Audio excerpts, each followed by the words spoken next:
Is Solana the next ETF to be approved by the SEC? This is an interesting question, and of course it's going to have ripple effects all the way through the Solana price chart. Today, guys, we are jumping into the technical analysis with the idea that maybe Solana will have a spot ETF in the near future. As I get into today's video, guys, smash that like button. I really do appreciate that. If you are new to the channel, subscribe, and let's jump right down into it.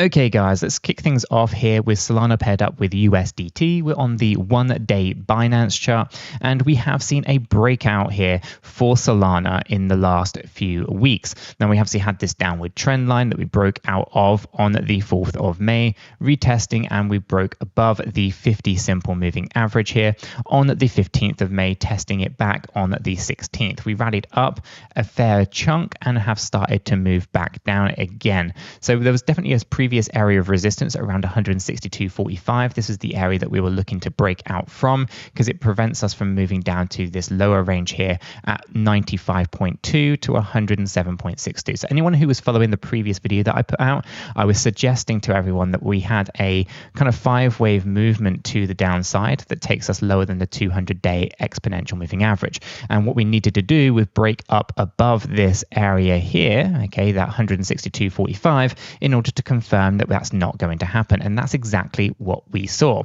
So this great breakout situation here for Solana, but we of course have started to see a little bit of negative price action in the last few days. This is again as expected because of how much we've rallied. Let me show you what we're talking about here. We can see here that we did move up into our targeted range for Solana. This targeted range was right here between $185 and $198. Let me remove the fibs and you can see we just tapped into this range.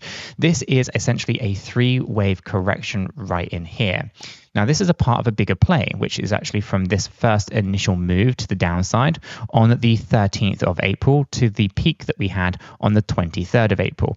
We take this measurement and we put it over here. You can see that we broke up higher than $184.53. This is a 1.382 Fibonacci sequencing level. This means that we are not yet done with this push to the upside. This is in fact a part of a much bigger play, which is known as a WXYXZ. So we're now looking for a Z wave move to the upside. Now, it doesn't look like we are done with our moves to the downside though, right? It's important that we note that it's still possible that we move a little bit further to the downside before we start to rally up in any meaningful way. Let's go ahead and reflect on what that looks like. In order to do this, I'm going to jump down into a 4-hour time frame and reflect on the movements that we see going on right in here. As you can kind of see, we have a pretty steep decline. We have dropped down most recently from the 21st of May down to where we were here on the 23rd of May by 12.46%. Now, this again looks like a pretty decent correction. Let's go ahead and do our due diligence and see where we land. Again, we've come down deeper than 1.382, indicating that this is a W, X, Y, X, and Z pattern. And it has already met our minimum expectations, which would be right between $174 and $164. Okay, but I'm still looking for us to kind of stay within this parameter. So I'm not looking for us really to come down all too much more because this is, of course, a W, X, Y, X and Z structure, and it looks like this, that Y wave being right up here. So you can see that we've already come down quite nicely, and we are still looking for us. Well, we're actually in the range right now. This will be a primed area for dollar cost averaging, in my opinion. Let's roll this back to a daily. Okay, so knowing that we are right in the sweet spot, right down here for this X wave, we can now kind of expect ourselves to kind of push up into a Z wave afterwards over the next maybe day or so. Okay, this would give us a nice targeted range. If I use the right one, there's lots of different things going on here, but it is this one here that we will be looking to move up towards, and this will give us a pretty decent range for our Z wave coming in right here. It's quite a broad one, but it's going to be 194 to 245.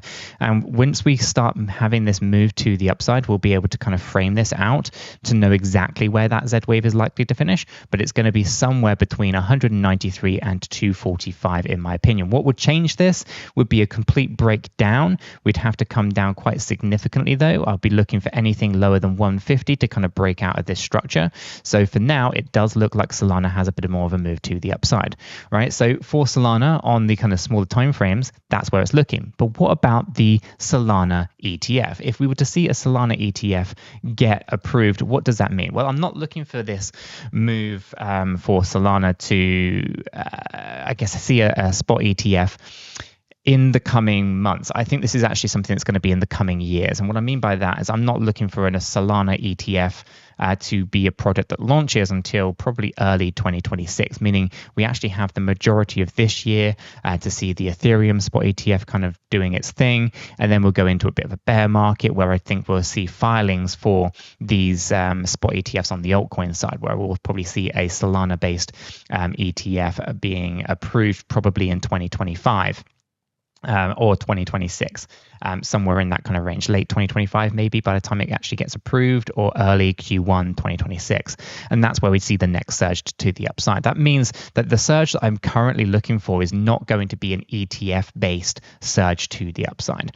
New all-time highs, I think, are something that we need to kind of consider. And we do have these kind of really bullish ideas, somewhere around $1,800 to $4,000 for Solana, right? We are looking at very aggressive moves to the upside during this next bullish run for Solana. I think once we get into 2025 though, specifically Q2, or well, end of Q1, Q2, we're going to see a lot of VCs potentially coming out of their positions, as most of their staked Solana or locked vested Solana is then, able to be sold off.